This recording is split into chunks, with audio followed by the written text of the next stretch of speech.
hearty welcome to one and all. This is episode 122 of the Confessions of a Not-So-Dangerous Mind podcast. I'd like to thank you all for spending some of your late Monday afternoon here with me. If you're checking out this episode on the YouTube channel or enjoying the content, have enjoyed the content, but haven't yet clicked like and subscribe, please consider clicking like, subscribe, share, comment, turn on those notifications. Or if you're catching this episode on the audio platforms such as Spotify or iTunes, click like, subscribe, and turn on those notifications. So in the 9th in our continuing series of the best films you've never seen, finally, or is it 9th or 8th? Either way, finally one that I'm pretty confident you actually haven't seen. Because each movie up until this point, I had to throw in a qualifier like, well, if you're a boomer, maybe you've seen it, but if you're Gen Z, very few people will have seen this movie. It is obscure enough, even though there was a Criterion Collection pressing where even a big movie fan may not even be aware that this movie exists. If you are a completist of a certain actor or director, then it's possible, but this is still below the radar. It was below the radar when I first saw it 3 decades ago at New York University. That hasn't changed. The movie is called Targets, and it is a 1968 almost pseudo-documentary crime thriller ahead of its time by the now gone and past Peter Bogdanovich, who at a certain point in time looked like he was going to be, going forward, part of what became the incredible group of filmmakers, which included Francis Coppola, Brian De Palma, Martin Scorsese, Steven Spielberg, George Lucas. Peter Bogdanovich, who was more or less at the same age as Coppola and De Palma, they were the oldest of the gentlemen I just mentioned. Bogdanovich started his career like a house on fire, including this movie Targets, but it was sort of independent, low-budget type of a movie. But he made a film called The Last Picture Show, which is generally regarded as a touchstone, groundbreaking film in the manner of The Graduate, the Dustin Hoffman, Mike Nichols from a few years prior. It's not that kind of movie, but it is, in its way, it was a groundbreaking film. And he made a movie called Paper Moon, where Tatum O'Neal, Ryan O'Neal, the father and daughter, I know they had a contentious relationship until he passed, but that movie got an enormous amount of acclaim. So he was someone hugely talented, did What's Up, Doc, and in his career kind of went off the rails. And although he made good works going forward, the movie with Cher and Eric Stoltz, Mask from the 80s, Sam Elliott's in it too, that was him. So it's not that he didn't do any terrific work, but his career kind of skidded and he never fully got it back. And the thing is, you can point to pieces of the career of the masters with partial exception of Spielberg, but you can point to stretches even in what should have been De Palma's glory days where this movie's not so good and this movie's not so good and this movie. And even Coppola struggled, movies like One from the Heart, The Cotton Club. He wasn't knocking everything out of the park.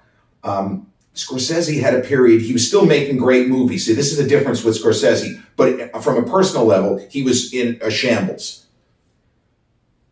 Spielberg had a ever so slight dip in his career, right around the time of Indiana Jones and the Last Crusade, where he did a movie called Always, which is probably the weakest movie of his career. I mean, you could argue that. It's down there. It's still good because it's Spielberg. It's incredibly well shot. But anyway, the point is, because I could get bogged down talking about this kind of minutia indefinitely. Peter Bogdanovich was an enormous talent. You saw him on TV if you're a fan of The Sopranos. He played Dr. Melfi's doctor, the guy with the glasses. That's who I'm talking about, Peter Bogdanovich. He was actually a pretty good film actor. Not as good as Sidney Pollack, another phenomenal director of the prior generation who also acted, but Bogdanovich was really good in The Sopranos. So the movie Targets stars Bogdanovich himself, as he's more or less playing himself, although his name in the movie is Sammy, he's a young filmmaker and an all-time legendary, iconic Hollywood name from even before the Golden Age. Boris Karloff, in one of his final roles, he was just about 80 years old, is the star of the movie Targets. And Boris Karloff is more or less playing himself. He is, in the world of the movie, an aging horror film star who feels that it's time to retire because why? Anyone? Because the horrors of real life are infinitely worse than anything he can portray in a movie. He's had enough. Boris Karloff plays a character in the movie named Byron Orlock. Do we really think the choice of name was a coincidence? Of course not. So this movie, it's almost like two movies in one. One of which is this young filmmaker trying to get Byron Orlock, Boris Karloff, to not retire. And we see their kind of almost some lighthearted interactions between them. Like that story, we don't know where that's going. We just know that, man, Boris Karloff looks old.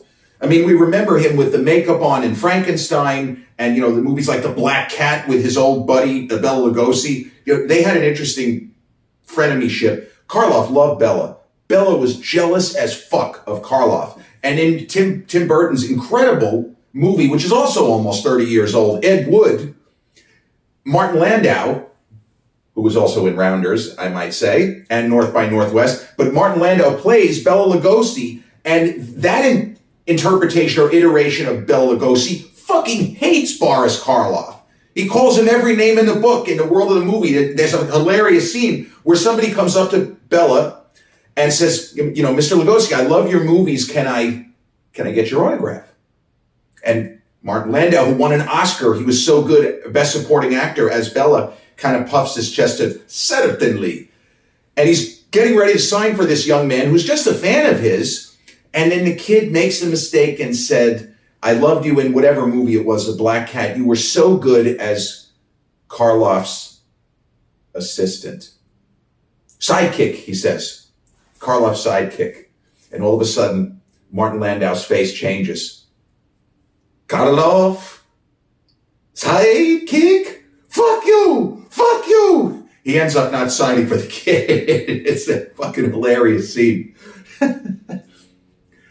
But Boris Karloff was held in very high esteem. He had a different career than Lugosi. He also didn't have personal problems and drug problems, and there was no language barrier. Bela Lugosi's English was very limited. He mostly performed phonetically, which means he was given lines to read. He didn't necessarily know what he was saying because English was not his first language. Bela, that was part of his problem, why he did not go beyond Dracula. Boris Karloff continued acting in movies 30s, 40s, 50s. He did a famous film called The Body Snatcher in the 40s. He was a great actor who happened to work in this particular genre. So the real Boris Karloff was getting ready to call it a career. In the world of the movie, he's had enough.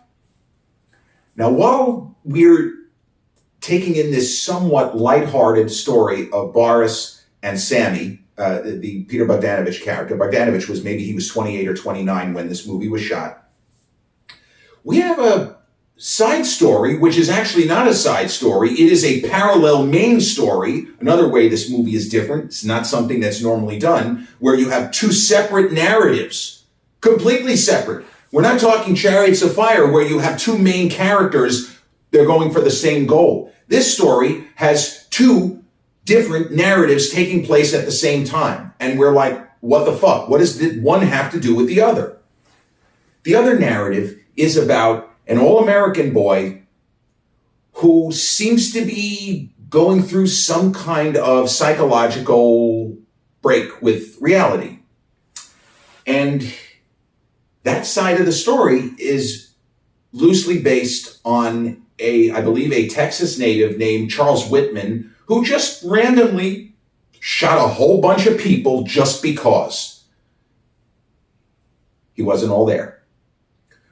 So as we watch this movie and we're trying to figure out what do these two stories have to do with one another, we don't know exactly where it's going or why or what the fuck is going to happen here. Like, what are we doing? What are we talking about? So the movie just goes along. Family man loves his wife. And Peter Bogdanovich stole some shots that he really, we've heard of filmmakers such as William Friedkin breaking rules and doing shit that it could have ended up in prison. Some of the street work and the scenes that he shot for The French Connection, he claimed to have permits that he didn't really have. And there were sequences that the famous car chase with Gene Hackman, chasing or racing against an L train, people could have gotten killed. Was not safe at all. In this movie, there is a scene of this character whose name I can't remember, and I got to give you the name of this because it's just wrong for me not to do that. But he is on a rooftop, and Bobby, his name is Bobby, I'm sorry. Bobby, this character, this all-American boy with a rifle, is on a rooftop and just starts shooting across a highway.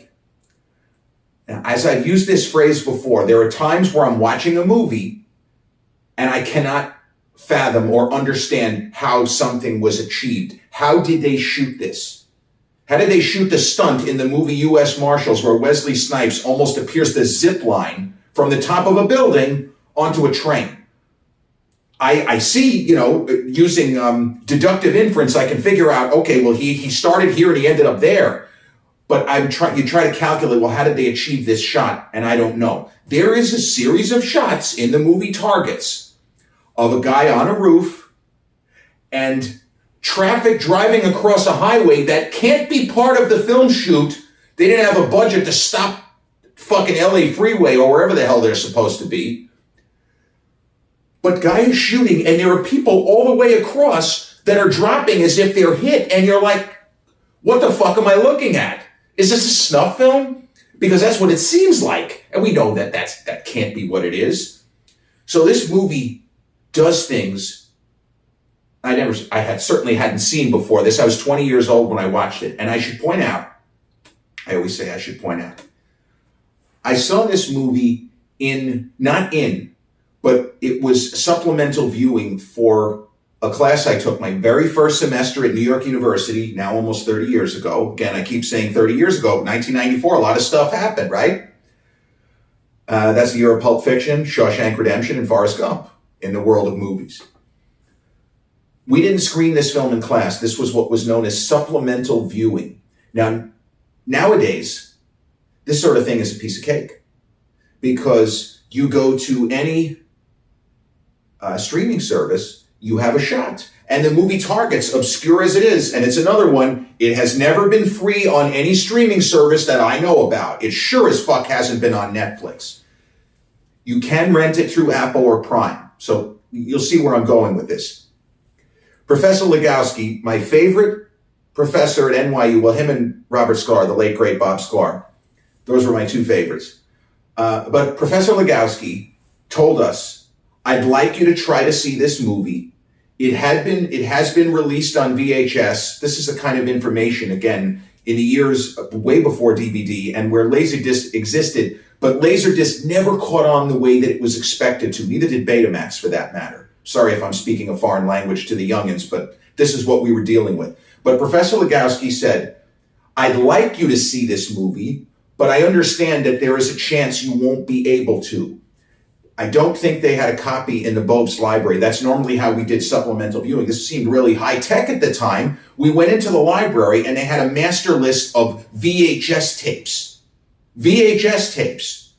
We'd pick one out, or if we had our own, we could do it that way. We could hand them, and they would tell you which cubicle to sit at. And you went to a cubicle, you had a headset like this, and a TV monitor, pretty good quality in front of you. And you had a little controller, like a VHS player, and it was somehow wired to behind the front desk. Because they had the tape back there, you didn't have it with you. It's so stupid, but at the time, this was the most unbelievable technology that I had seen. This is fucking incredible. See, Dad, this is where your $30,000 a year is going, to this kind of tech. I used to make stupid jokes like that. Real funny kid. They didn't have this movie, so it was incumbent upon me. And the professor said, don't stress over it if you can't find the movie targets. Maybe local video stores, and Blockbuster won't have it. Now, sure enough, as luck would have it, there is a video store. It wasn't a Hollywood Video, but it was it was a mom and pop video store not far from New York University. They just happened to be closing in the fall of 1994, and there was a sign on the door. This is so perfect, but this is exactly what happened. There's a sign on the door that says something to the effect of liquidation. All inventory must go. In the immortal words of Matthew McConaughey, all right, all right, all right. I had a few hours before class, and there were two movies I was looking for. One was David Cronenberg's The Brood. That's 2 hours of my life I wish didn't happen. I wish I had no memory of David Cronenberg's The Brood. I love David Cronenberg as a filmmaker, pioneering in his way. The Fly, one of the greats. No thank you on The Brood. I'm all set here. Yeah, I wish I didn't see that. So I went into this video store, and there were at least 1,000 movies just randomly in bins. Like in later years, when Blockbuster and other stores like Hollywood Video would be trying to sell overstock or, pre-owned or whatever it might be, they would just have hundreds and hundreds of either VHS tapes and then DVDs in bins. So there I am, going through bins in this random video store, going through liquidation. And sure enough, not only did I find a copy of David Cronenberg's The Brood, I was actually pretty confident I was going to be able to find that because the Professor Legowski didn't give us any warm-up. The Brood was widely available on VHS. Like if you had walked into a Blockbuster in 1994, you were going to find it if you wanted it. Everyone carried that film because Cronenberg. The Fly was not that far in the past. Dead Ringers, not that far in the past. I looked and looked and looked and looked, and lo and behold, they had a copy of Peter Bogdanovich's Targets. Now, I hadn't seen the movie, but the picture on the box was very intriguing, and I'm not going to spoil the movie for you, but I'm going to tell you about the picture on the box of the VHS printing of Targets, which I bought that day. It's a rifle scope and Boris Karloff in the crosshairs. A very old, ancient-looking Boris Karloff. So that should give you a little bit of an idea of where these narratives intersect. Now try to imagine. And the genius of this movie, there are some times that movies are just perfect and brilliant, and it's not necessarily intentional. It's often what we as the audience bring to a story. And even at age 20, I had studied Boris Karloff. I had watched Frankenstein movies. I had watched, The Black Cat, which is a phenomenal mid-30s film. It's like surrealist. There's all kinds of weird shit that goes on. Bela Lugosi blows one line after another. They keep it in the final takes, but it is an incredible film. I had seen The Black Cat, a cult film. I read about it in the same book in which I read about Blue Velvet and Blade Runner, and Seconds, by the way, a film that I very recently discussed on the channel as greatest movie you've never seen. So you have Boris Karloff's character of Byron Orlock going through one end of his narrative, and you have this other character of Bobby committing essentially mass murder. And I remember just seeing that VHS tape. Holy shit, this is not going to be the movie I expect. They wouldn't tease that thing with the crosshairs if it didn't in some way come into play in this story. So, watching the movie, with that in mind, you know that it's going to pay off. And when I talk about identification and understanding of characters, actors, actresses, filmmakers, whatever it might be. So my knowledge of Boris Karloff, my appreciation of Boris Karloff, the character of Bobby in the movie is presented as a fan of the actor. But because the guy is a little nuts, or more than a little nuts, he's batshit insane, he's not seeing it in a normal fandom sort of way. Much like I discussed with Nicolas Cage in Dream Scenario, where people are judging him based on the representation of him that appeared in their dreams. This kid, when he looks at the character Byron Orlock, he's not seeing an actor. He's seeing a fucking scary guy. Not a horror movie actor or character, but a real life horror person. Someone he would be afraid of. So that first viewing of the movie, it really floored me. And I understood why Professor Legowski wanted us to see it. I don't consider it a horror film, but technically it kind of fulfills the standards for the genre, in much the way that a movie like A Silence of the Lambs or even a Get Out would be considered or is considered horror.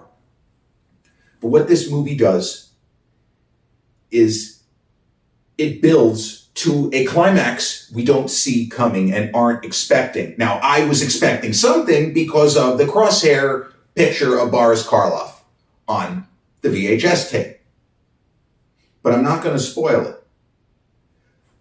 But from a broad perspective, the idea of a horror film star confronting a reality that he believes, which is that horror movies can't compare to the horrors of real life. Now take that guy, bring him to a fan convention where a crazed sniper / serial killer is planning on killing a lot more people. Set those two forces in opposition. Let's just see what happens. And that's as far as I'll go as far as spoilers. I think I've given you enough to put in your head how this film wraps up.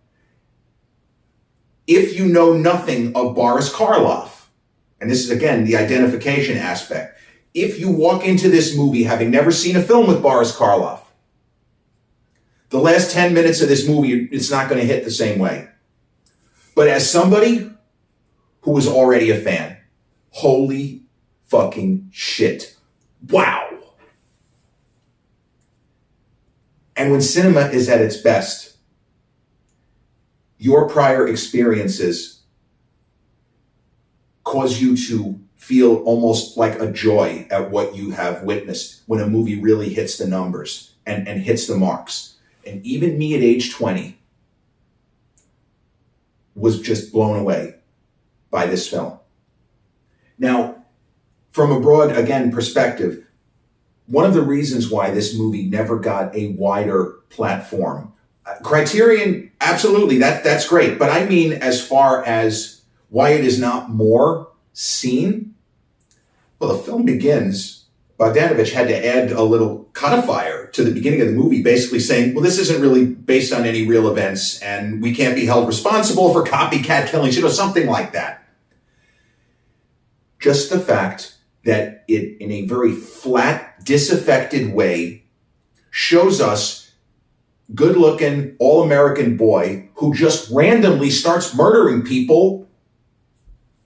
Well, we don't really make movies like that usually. Normally there's some kind of deeper diabolical, Hannibal Lecter didn't just randomly kill people. There was a backstory. There's a reason for it. There isn't any reason for this guy. And as I say, some of the shots in this movie have you scratching your head. Is this Faces of Death Part 5? What the fuck am I seeing here? What's going on? It is a riveting movie, even as huge stretches of it are just these sort of lighthearted moments between the great Boris Karloff and the young, hugely talented Peter Bogdanovich, Dr. Melfi's doctor on The Sopranos. Boris Karloff has a moment in this film, which I'm not going to do it word for word, but anybody who's come this far in this video,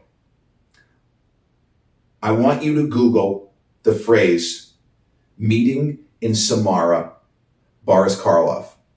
Boris Karloff, 80 years old at the time of filming, tells a story in the movie that is so terrifying, you might not sleep tonight. I think it's called Meeting in Samara. But the idea is that he comes across almost as this doddering old man in this movie. He's lost his fastball. He has difficulty moving around. He gets drunk after one drink. Again, there's a lot of comical bits, and Karloff pulls them off beautifully. And you can see that he's enjoying himself, even if he was compromised physically. Boris Karloff tells this story about meeting in Samara, Samarra. The telling of the story is on YouTube. And he begins the tale in his very congenial, cordial, friendly way. And by the end of the story, he gives the camera a look that will keep you up at night. Nobody did it better than Boris Karloff. I love Bela Lugosi. Karloff is in a class by himself. Targets, directed by Peter Bogdanovich. And they didn't even work with that. Like some of it was, I shouldn't say some of it. A lot of the dialogue was improvised. This was a movie they shot on the fly. They had a script, but limited budget, et cetera, et cetera.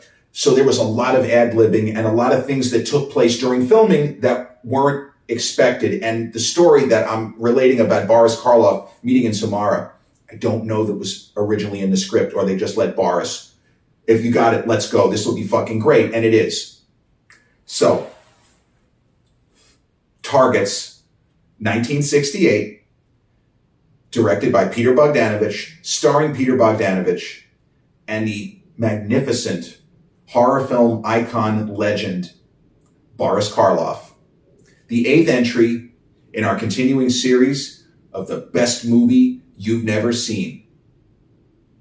With that, we've reached the end of episode 122 of the Confessions of a Not So Dangerous Mind podcast. I'd like to thank you all once again. I get so giddy, I know I can't help it, for joining me on this Monday, late afternoon, early evening in New York.